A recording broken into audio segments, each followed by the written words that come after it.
जी viewers, अस्सलाम वालेकुम। मैं हवारी और इस मास्टर में खुश आमदीद। आज हम आ रहे हैं एक नई वीडियो के साथ। तो आज की वीडियो बहुत ही इंटरेस्टिंग होने वाली है। तो आज हम बात करने वाले हैं हमारे एयर कंडीशन के क्लाइमेट के ऊपर कि आपका एयर कंडीशन कौन से क्लाइमेट के लिए डिज़ाइन किया गया है।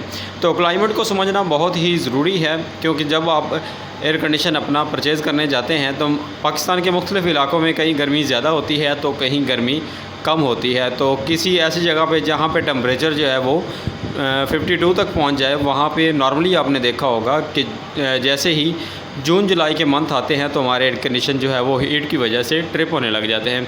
तो इस फॉल्ट से जो है वो आप कैसे बच सकते हैं, कौन सी चीज़ें आपको मद्देनज़र रखनी होगी टेक्नीशियन हज़रात और ख़ास तौर पे जिन्होंने एसी नए परचेज़ करने हैं उनके लिए।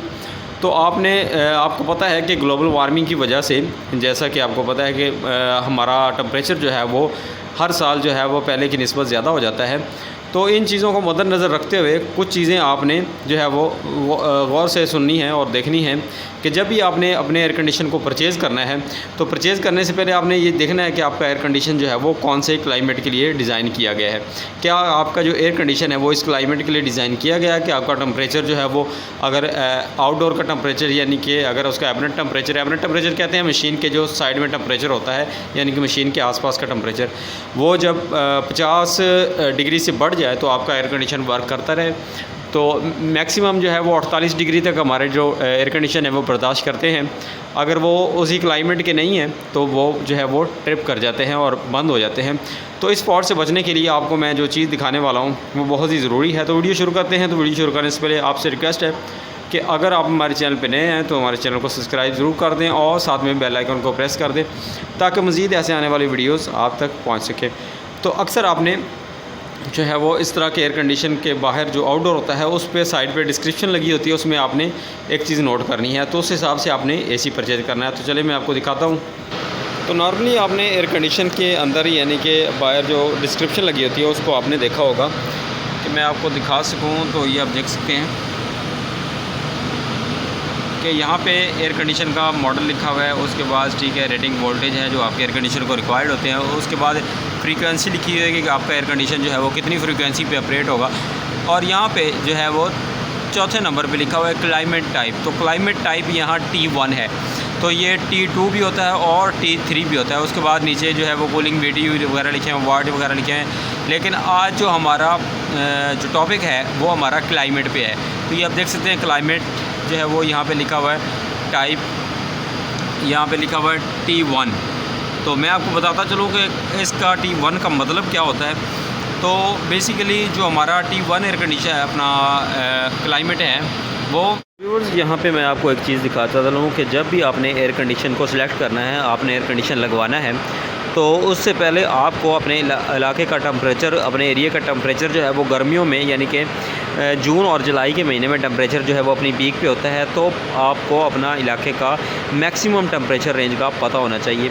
तो यहाँ पे मैं आपको एक चीज़ दिखाता चलूँ जिसकी मैं बात कर रहा था।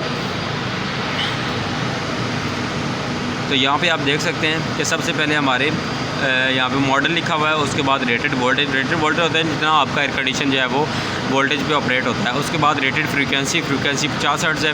तो यहाँ पे क्लाइमेट टाइप लिखा हुआ है। इस क्लाइमेट टाइप की मैं बात कर रहा हूँ, आज का हमारे वीडियो का टॉपिक भी यही है। तो यहाँ पे लिखा हुआ है T1। तो यहाँ पे जहाँ पे T1 लिखा हो तो समझ जाएँ कि आपका एयर कंडीशन जो है वो मुतदल यानी कि नॉर्मल टेम्परेचर के लिए बना है, यानी कि मिनिमम जो है वो 21 सेंटीग्रेड और मैक्सिमम जो है वो आउटडोर का जो है वो आप इसे 45 तक जो है वो 45 सेंटीग्रेड तक आपका एयर कंडीशन जो है वो वर्क करेगा। मैक्सिमम 46 पे भी कर सकता है, 47 पे भी तक चला जाता है। लेकिन अगर आपका जो है वो इलाके का टेम्परेचर जो है वो एक्सट्रीम है यानी कि गर्म है, यानी कि टेम्परेचर ज़्यादा है, यानी कि आपका 48 से लेकर 51 तक टेम्परेचर चला जाता है, आपको पता है कि आने वाले वक्त में यानी कि हमें जो है वो T3 मॉडल इस्तेमाल करने पड़ेंगे, क्योंकि हमारा जो है वो हर साल जो है वो मैक्सिमम टेम्परेचर बढ़ जाता है हमारे एनवायरनमेंट का।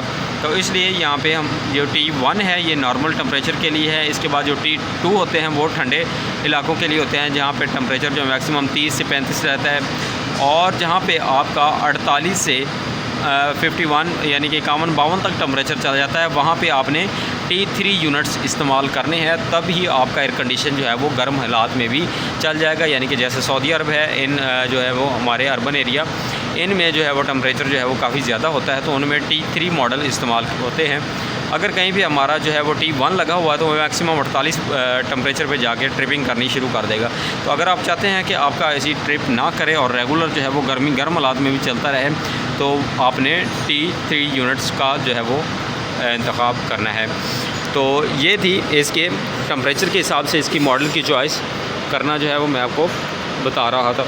तो उम्मीद है कि आपको ये वीडियो पसंद आई होगी। हमारे चैनल को सब्सक्राइब कीजिए ताकि मज़ीद ऐसे आने वाली वीडियोस आप तक पहुंच सके। दुआ में याद रखिएगा। अल्लाह हाफ़िज़।